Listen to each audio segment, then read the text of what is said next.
ഇലുമിനാറ്റിയിലെ ഓരോ വരിയും രംഗണ്ണനെ പറ്റിയുള്ള വയസ്സത്തിന്റെ ക്യാരക്ടറിനെ പറ്റിയുള്ള വരികളാണ്. കാരണം പുള്ളി ഒരു ഡോൺ ആണല്ലോ, പക്ഷെ ബാംഗ്ലൂർ ബേസ്ഡ് ഡോണാണ്. പക്ഷെ നമ്മൾ അണ്ടർവേൾഡ് എന്ന് പറയുമ്പോൾ നമ്മൾ ആദ്യം റിലേറ്റ് ചെയ്യുന്നത് ബോംബെ അണ്ടർവേൾഡ്, ഏറ്റവും വലിയ അണ്ടർവേൾഡ് നമ്മൾ കേട്ട് പേടിച്ച മറ്റേ വലിയ ഡോണുകളൊക്കെ ഉള്ളത് ധാരാവിയിലാണ്. അപ്പോൾ അവര് രംഗണ്ണനൊന്നും അവിടെ വന്നിരുന്നെങ്കിൽ എന്ന് സ്വപ്നം കാണും എന്ന രീതിക്കാണ് ആ ലൈൻ അപ്രോച്ച് ചെയ്തത്. അവിടെ ഫോർത്ത് വാൾ ബ്രേക്കിംഗ് ആക്ച്വലി ചെയ്തിട്ടില്ല.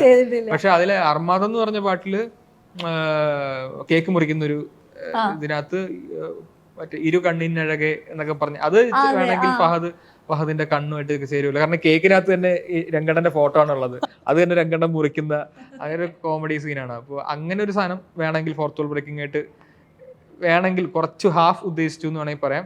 കൊണ്ടാട്ടത്തിലെ കുറച്ച് ലൈൻസ് ശരിക്കും ലാലേട്ടന്റെ കാര്യം, ഈ കടലേഴും പിന്മാറും ആഴക്കണ്ണോട്ടം, മുരുകനും മോഹൻലാലിനും ഒന്നിച്ചു. അതെ അതെ, മുരുകനി തുടങ്ങി മുരുക ഭക്തിഗാനായിട്ട് തുടങ്ങിയെങ്കിൽ ഇടയ്ക്ക് വന്നത് മോഹൻലാൽ ഭക്തിഗാനമായി മാറിയോ എന്നൊരു സംശയം.